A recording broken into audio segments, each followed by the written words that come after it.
Dieses zu veräußernde 5-Zimmer-Reihenmittelhaus steht in Santa Eulalia del Rio.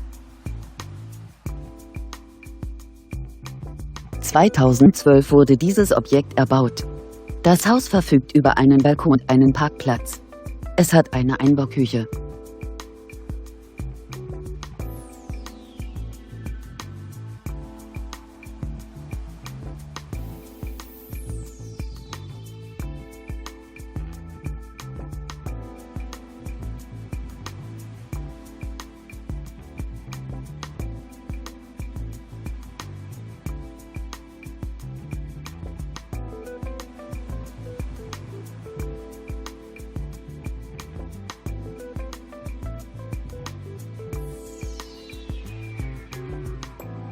Auf einer Grundstücksfläche von ca. 300 Quadratmetern bietet das Gebäude eine Wohnfläche von ca. 201 Quadratmetern.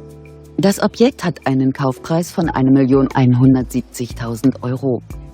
Für weitere Informationen stehen wir Ihnen unter eingeblendetem Kontakt gern zur Verfügung.